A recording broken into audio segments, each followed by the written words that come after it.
শুধুমাত্র নামাজ কালাম পড়লেন, ইসলাম প্রচার করলেন আর আল্লাহর কাছে জান্নাত আশা করবেন, অসম্ভব। ওদের হক যদি না দেন, কিয়ামতের ময়দানে এই নামাজ নিয়ে জান্নাতে যেতে পারবেন না, দাঁড়ায় থাকবেন। বান্দার হক এত ডেঞ্জারাস, সেদিন কেউ কাউকে চিনবে না। দুনিয়াতে বোনের হক মারছেন, বোন কিছু বলে নাই, চুপচাপ।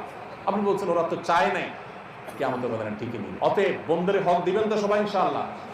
বন্ধুর হক দিলে মনে হবে কমে যাবে, আল্লাহ তাআলা আপনাকে আরো বেশি বাড়ায় দিবেন। আর যদি সব লুটে পুটে খান, যতটুকু অন্যায় খাবেন ততটুকুর বহুগুণ আপনার সম্পদ থেকে চলে যাবে, টেরও পাবেন। আমাদের দেশে বন্ধের হক এটা মেরে খাওয়ার জন্য একটা জাল মাসালা বাইর করছে। মাসালাটা হলো, অনেক এলাকায় আছে, আপনাদের এলাকায় আছে কিনা জানি না, মানুষ বলে যে মেয়েরা বাবার বাড়ির হক নিলে, বাবার বাড়ির জমির ভাগ নিলে তাদের এটা সয় না। এটা হলো বন্ধের হক মেরে খাওয়ার জন্য একটা জাল মাসালা বানাইছে। একই বাবার সম্পদ তুমি ছেলে খাইতে পারবা, তোমার সবে কোনো অসুবিধা নাই, ওই বেচারা মেয়ে খেলে তার সইবে না। এর চেয়ে বাটপারি আর কি আছে? বন্ধের হক থেকে তাদেরকে বঞ্চিত করার জন্য